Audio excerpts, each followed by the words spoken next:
I'm all about that bass, about that bass.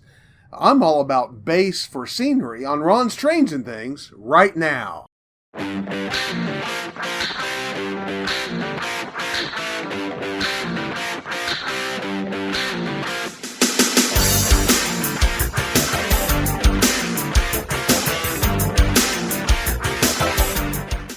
Hi, I'm Ron of Ron's Trains and Things, and today I'm wearing my red, white, and blue in honor of Flag Day tomorrow. I know I have viewers all around the world, and I welcome all of you, but those of you who are in the U.S., if you have a U.S. flag, I hope you'll display it tomorrow as a way of showing appreciation for all of the freedoms and blessings that we enjoy as citizens of this nation. And any veterans that you know, be sure and tell them thank you tomorrow for defending and protecting those freedoms and blessings. Now, on to the show. Today, we're going to talk a little bit about scenery, and specifically, I'm going to show you today how to build plaster scenery base. There are a lot of different ways to make scenery base. I use several of them on my layout, including extruded foam and plaster scenery base that I'm going to show you today. I know the techniques that I'm going to show are a little bit old school by some standards, but I have found that they're still very, very helpful and useful, especially if you're building a permanent home layout like mine is. So today I'm going to show you how I build the base for my scenery, and then next week we're going to come back and talk about adding cast plaster rock moldings, as well as painting both the base and those rock moldings as well. So let's get over to the layout and get started. I find plaster scenery base especially useful in mountainous areas like these on my permanent home layout. Extruded foam is easy to work with and lightweight, but I don't have to move my layout, so weight really isn't an issue, and it would take a lot of foam to build mountains like these. At my local lumber yard, a 4x8 sheet of 2-inch foam costs over $40. That can add up fast when building large mountain scenery. For me, plaster base is both cost-effective as well as fast and easy. I start with heavy corrugated cardboard. You can use cardboard from large boxes, or like me, I get 4x8 sheets of cardboard that are used to separate materials between laminate at a local cabinet shop that a friend of mine owns. I use a scrap length of 1x4 as a cutting board. You want to cut the cardboard into 1-inch strips, cutting across the corrugations. You'll see the reason for this in a minute. A fresh, sharp utility knife blade is a must here. A dull blade will just tear through the surface of the cardboard and create a lot of frustration. I don't worry about cutting these strips perfectly straight or in exact widths. Free-handed cuts of strips of about 3/4 of an inch to an inch will work great.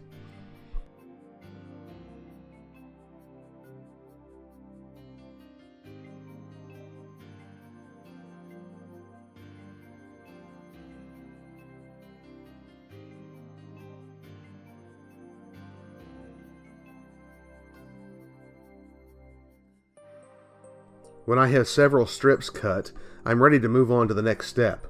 Looking at the edge of the cardboard, you can tell which way the corrugations run, because you see the spaces or holes at the ends of the corrugations and a solid edge along the sides of the corrugations. If you cut correctly, you should see the spaces along the long edges of the strips that you cut.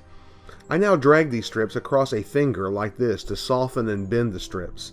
This is much easier if you have cut the strips across the corrugations and not lengthways with them. Repeat this process on both sides of each strip. Doing this makes the strips more pliable and easier to weave into a matrix to support your scenery. I highly recommend wearing a cloth glove when you do this to avoid getting multiple paper cuts. I use a low-temperature hot glue gun to attach these strips to my layout.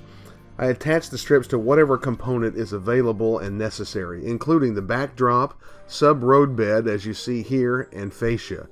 I make my fascia a permanent part of my layout, not removable as some people do, so attaching the strips to the fascia is not a problem. I find it easier to use the fascia as a building component of my bench work, as I've never really seen a great deal of value in making it removable. I simply tear the cardboard strips to length slightly longer than the distance that I need to cover. I try to leave about 1/2 inch of length on each end for gluing. I then hot glue the strips on each end, leaving enough length to create whatever hill shape or contour that I desire in the area. I only have to hold the hot glued strips in place for a few seconds for the glue to solidify. When attaching the strips near the roadbed or to the fascia, I try to leave at least 1/8 of an inch above the strips for the materials that will go on top of the cardboard matrix. I attach these strips, leaving spaces between them approximately equal to the widths of the strips themselves. I continue this process until I have vertical strips over the entire area that I'm working on.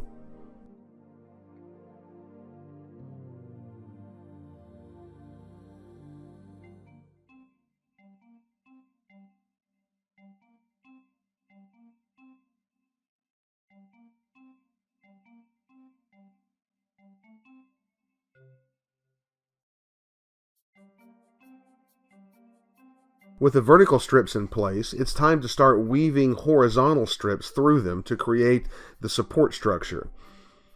This is where having strips that are flexible becomes especially important. Starting at one end, I weave the horizontal strips over and under through the pieces that I have already glued in place.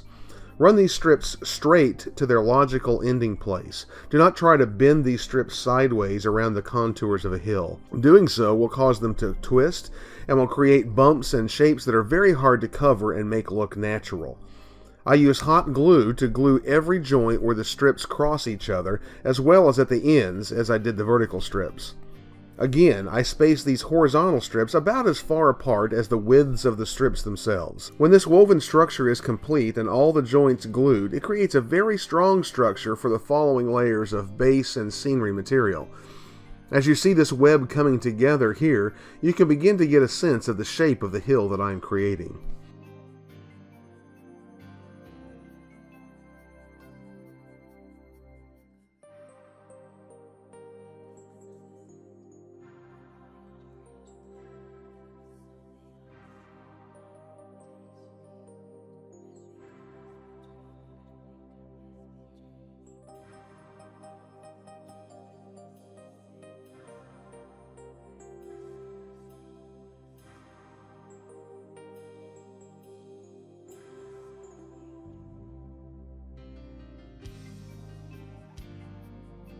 At this point, I mask the track and roadbed very well to keep plaster off of my track work. I also mask the edge of the fascia and any other items that I do not want to get plaster on. Now, I will be the first to admit that I almost always make a mess of the fascia when working in an area like this. I could use masking paper to cover the fascia more completely and avoid this mess, but I find it easier to just touch up the paint on the fascia when I'm done. For the next step, I use heavy-duty paper shop towels, not the white ones that you buy for your kitchen, but ones like these that you can get at your auto parts store. For the first layer, I use DAP plaster wall patch. This plaster is not very strong, but it has a longer working time than the other plaster I will use later in this process, and it works great for the process of dipping into paper towels. I begin by laying the shop towels over the support structure and cutting them to size and shape. Keep in mind that these towels will stretch and expand as you apply them, so if they're slightly smaller than the area, that is okay. You definitely do not want to cut them too large for the area to be covered. You will end up with wrinkles, which you will have to try to hide later, which can be very difficult. You'll want a nice, sharp pair of scissors for this step, as low-quality scissors will not cut the towels cleanly, will tear them, and will create a lot of mess and frustration. With the towels in place, I dampen them with plain water in a mist bottle. If you do not dampen the towels, they will suck the moisture out of the plaster way too quickly in the next step and create a mess that you do not want. You want to dampen the towels without soaking the cardboard to the point of losing its strength and starting to sag. When mixing the plaster for this step, you need a container that is long enough to allow you to dip the towels into. I really like these Glad semi-disposable containers, as they are a good shape and they're very flexible, which makes cleanup and reuse much easier. You need an amount of plaster that is workable. You'll only have at most about 10 minutes working time, even with this patching plaster, so don't mix too much. I use about 2 cups of dry plaster at a time. I do not measure the water, I simply add it slowly and mix for consistency with a putty knife. You want this plaster to be thin, the consistency of melted ice cream, so it will soak into the shop towels. One thing I strongly advise, that is contrary to what I hear from a lot of people, is always add water to the plaster, not plaster to the water. When you add liquid to dry products, they mix together more smoothly, but if you add the dry product into the liquid, it will ball up and lump much worse. I don't know where this bad advice started, but ask any good baker and they will tell you to always add liquid to dry products, never the other way around. At this point, you definitely want to have a good drop cloth down on the floor and covering anything that is under your layout. You also want some vinyl gloves like you can buy at any pharmacy. I dip the dampened paper towels one at a time into the plaster, making sure both sides of the towel are completely covered. I pull off any excess back into the container with my hands. I then spread the plaster-soaked towels over the cardboard support structure. I pull the edges of the towels out to cover all of the cardboard and onto the edge of the adjacent scenery material. I carefully smooth out the towel, overlapping towels by at least 1/4 of an inch, if not more. Try not to leave wrinkles in the towels, as that will be hard to cover later. Also, the tighter you can pull the towels over the web of cardboard, the less you will see the evidence of the woven structure through the towel layer. Continue this process until you have covered the entire web with the plaster-soaked towels.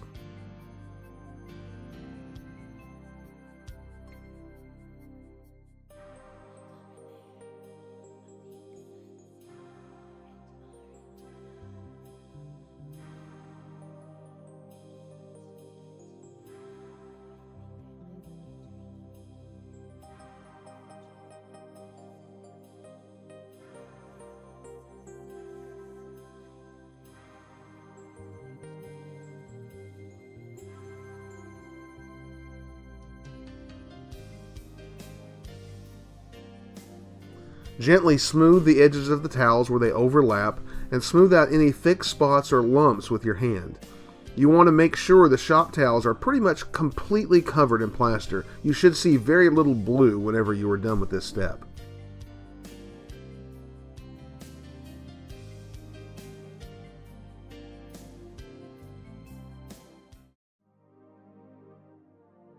The patching plaster sets up in your bowl in about an hour or so. You can simply twist the soft plastic container to break up any leftover plaster and throw it away. A light scraping with the putty knife and this container is ready for the next batch of plaster. The plaster on the layout I allow to cure for 24 hours before moving on to the next step. For that next step, I use plaster of Paris. This material has a much shorter working time than the patching plaster that I used on the shop towels, but it is much stronger and harder when it is cured. For this step, I mix my plaster much thicker, the consistency of a handmade milkshake. I then use my vinyl gloves and simply smooth the plaster over the shop towel layer with my hand. Be careful, as the shop towel layer is not very strong. I try to keep the plaster to a thickness of about 1/8 of an inch, but if it gets a little thicker in some areas, it will not hurt. I smooth the surface of the plaster as much as possible as I put it on, being careful to get up to the edges of adjacent material, but trying not to let it pile up too thick on those areas. I'm especially careful not to allow it to get too thick next to my track work. Doing so will ruin the contours of the side of your roadbed. When I have covered as much area as my batch of plaster will allow, I mist the surface and my glove with water and rub it over the surface of the plaster, creating a very smooth surface. This water mist also allows me to repair minor divots and ridges in the plaster while it is still wet.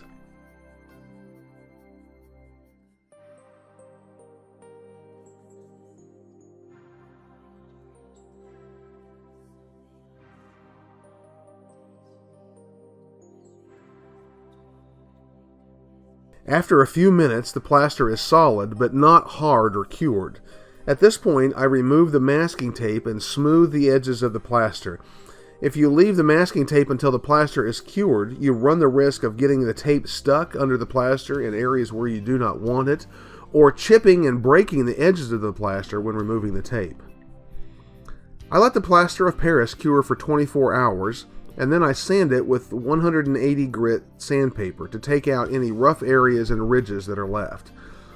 You can also use sandpaper to blend the plaster into the surrounding base materials. The plaster will quickly plug up the grit of the sandpaper. This is easy to fix by sucking the plaster off the sandpaper with a shop vac. I also use the shop vac to pick up any plaster dust and small chips that are left behind on the surface of the scenery base. As I sand, I can find any areas where there are holes or divots that need to be patched. I use this paper mache and plaster material to fill these holes. I often hear about Sculptamold in model railroading circles, but I have never found that brand in my area. Hobby Lobby, however, carries this fast mache, which I suspect is the same kind of material. I mix it with water to make a thick clay-like consistency. This product has a very long working time.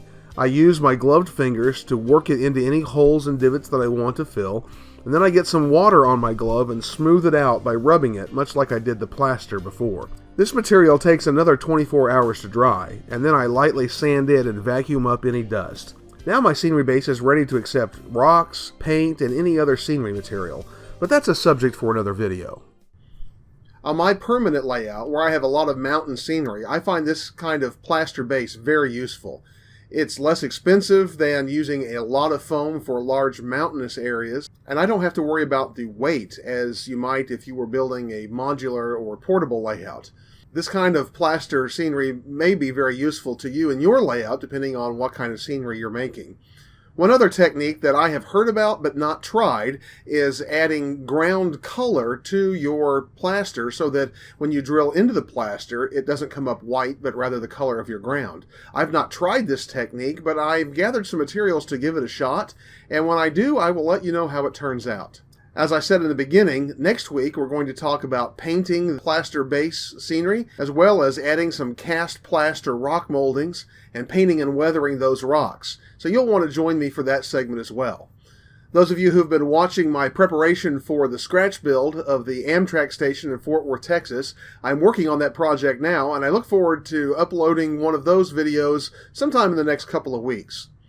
I hope you'll also join me this Friday for my Feature Friday segment, where I'll be talking about another new cool tool that I've tried that I think that you'll be excited about, no matter what scale you do, but especially for those of you in scale, you're going to like this segment. Thank you for watching Ron's Trains and Things. I hope you've enjoyed this video. If so, please give it a thumbs up down below. Be sure and leave a comment or question down at the bottom of the page. I love to hear from you, and I always respond to your comments. Also, check out that expanded description right below the video. If you would, there's a lot of more information there about my train layout, the Texas, Colorado, and Western, as well as a new feature that I've added, and that is the Amazon Pick of the Week. Some items there that you might find very useful, and if you do, I hope you'll take the opportunity to pick one of those up. Finally, be sure and subscribe to my channel down below. Click that little bell to get notifications every time I upload a video. And be sure and share this video on your social media and any model railroad forums that you participate in. I get a lot of comments from people who watch my videos who have seen them because others have shared them on their model railroad forums. It's a great way to get good model railroad information out into the hands of people, so be sure and share this on those model railroad forums. Thanks again for watching. I look forward to seeing you this Friday for another Feature Friday segment, and I will see you then.